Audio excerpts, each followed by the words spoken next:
Assalamualaikum warahmatullahi wabarakatuh. Innal hamdalillah wassalatu wassalamu ala Rasulillah wa ala alihi wa sahbihi wa man tabi'ahum bi ihsan ila yaumil qiyamah. Semoga Allah senantiasa memberikan kepada kita di dalam perjalanan ilmu, Allah memberikan kepada kita hati yang senantiasa zuhud kepada Allah di dalam perjalanan hidup. Zuhud itu bukan berarti kita tidak memiliki apapun dari materi dan finansial, bukan. Zuhud itu bukanlah ketika pakaian kita compang-camping dan sobek-sobek, itu juga bukan. Tetapi zuhud itu adalah ketika hati kita senantiasa yakin dengan apa yang dijanjikan oleh Allah daripada apapun yang dikatakan oleh manusia, maka itulah yang dikatakan dengan zuhud. Banyak orang mereka salah kaprah ketika mereka mendefinisikan tentang zuhud. Bahwasanya zuhud itu ketika kita hanya jalan kaki, ketika kita hanya punya sepeda, ketika kita tidak memiliki rumah kecuali rumah kita bocor, maka kita senantiasa mengatakan secara otomatis itulah orang yang zuhud. Bukan. Zuhud itu amalan hati, zuhud itu bukan amalan fisik, dan zuhud itu tidak sama sekali terpengaruh dengan kekayaan dan kemiskinan.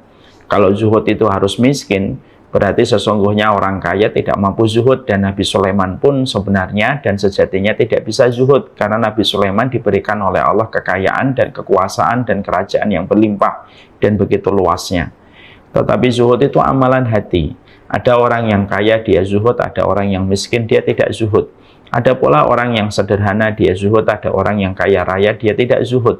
Semuanya tidak tergantung sama harta, tetapi sesungguhnya ketika kita kembalikan kepada definisi zuhud yang dikatakan oleh Ibnu Rajab di dalam kitab Tazkiyatun Nufus, dibahas bahwasanya arti zuhud itu adalah ketika kita yakin kepada apa yang dijanjikan oleh Allah daripada apapun yang dikatakan oleh manusia.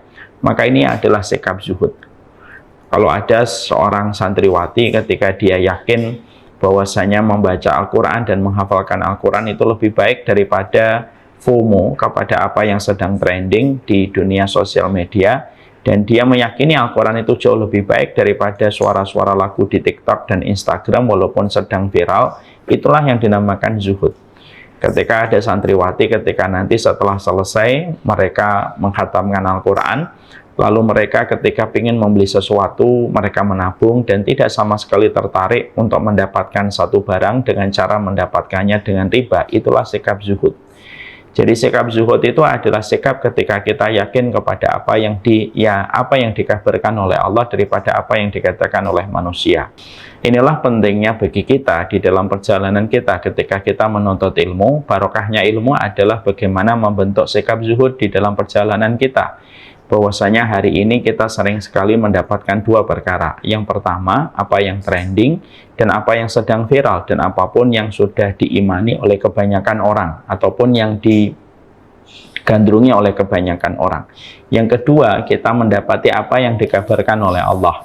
Maka sesungguhnya kalau kita sebagai penuntut ilmu, ketika kita sering duduk di taman-taman ilmu dan kita meyakini apapun yang dikatakan oleh Allah, dan apapun yang kita pelajari dari apapun yang dijanjikan oleh Rasulullah SAW lebih kuat daripada apa yang dijanjikan oleh manusia, lebih kuat daripada apapun yang dikatakan oleh manusia walaupun itu viral dan trending, maka itulah yang disebut dengan sikap zuhud.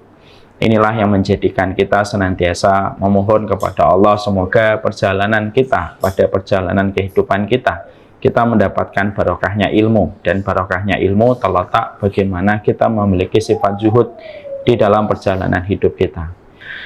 Alhamdulillah, tentunya kita senantiasa merasa bersyukur kepada Allah atas setiap apapun yang Allah berikan kepada kita. Kurikulum bagi amalan hati kita itu ada 3 di dalam perjalanan hidup. Hati kita hubungannya dengan Allah tidak akan sempurna sampai kita memiliki 3 komponen. Hati kita di dalam menjalani kehidupan tidak akan sempurna sampai kita memiliki 3 amalan. Apa 3 komponen penting ketika kita berhubungan dengan Allah? Kita tidak akan pernah sempurna ibadah kita, penghambaan kita kepada Allah sampai kita memiliki sifat khauf, roja, dan mahabbah. Khauf itu apa? Khauf itu adalah memiliki rasa takut kepada Allah terhadap siksanya. Khauf itulah yang menjadikan kalian berhijab. Khauf itulah yang menjadikan kalian bisa bangun jam 3 pagi.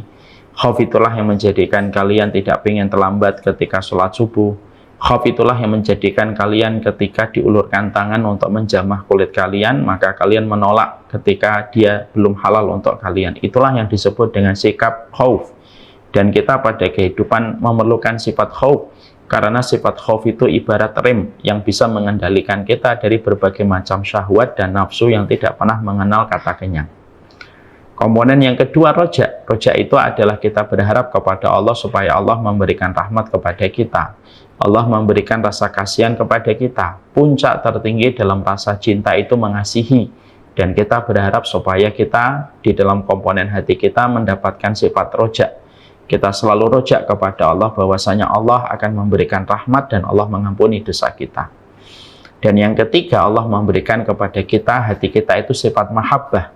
Artinya bahwasanya kita senantiasa menetapkan tujuan terbesar dalam kehidupan kita mendapatkan cintanya Allah dan kita pun mencintai Allah. Ini tiga komponen antara kita dengan Allah.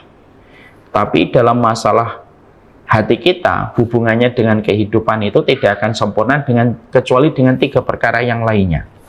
Apa tiga perkara yang kita butuhkan di dalam perjalanan hidup? Tiga perkara yang kita butuhkan dalam perjalanan hidup itu adalah, pertama, kita tidak akan sempurna kehidupan kita pada perjalanan ini sampai kita memiliki sifat syukur tanpa syarat. Artinya bahwasanya kita bersyukur setiap waktu kepada Allah tanpa syarat. Jangan menetapkan syukur hanya ketika keinginan kalian dapatkan. Jangan menetapkan syukurnya kalian, baru kalian akan berikan ketika doanya dikabulkan oleh Allah. Jangan menetapkan syukur ketika kondisi-kondisi dan ekspektasi yang kalian harapkan itu dipenuhi oleh Allah. Jangan. Syukur itu harusnya tidak memiliki syarat. Maka yang pertama, syukur tanpa syarat atau syukur tanpa syarat. Yang kedua, sabar tanpa tepi. Artinya kita memberikan kesabaran setiap waktu di dalam perjalanan kehidupan kita dan kesabaran kita tanpa tepi di dalam perjalanan kehidupan kita. Sabar terus kita berikan di dalam setiap perjalanan hidup kita, karena sesungguhnya mata uang di dalam gelombang kehidupan, mata uangnya itu adalah kesabaran tanpa tepi. Yang ketiga, yaitu adalah memberikan keridhaan tanpa batas. Artinya kalian harus ridho kepada apapun yang Allah berikan kepada takdir kalian. Takdir itu ada yang pahit, takdir itu ada yang manis. Kadang-kadang kita membenci takdir yang pahit, padahal takdir pahit itu membawa kebaikan untuk kita di masa senja. Kadang-kadang Allah memberikan takdir manis, tetapi kalau kita lalai menyikapinya justru akan menjadi kerusakan pada perjalanan hidup kita. Maka inilah yang kita perlukan.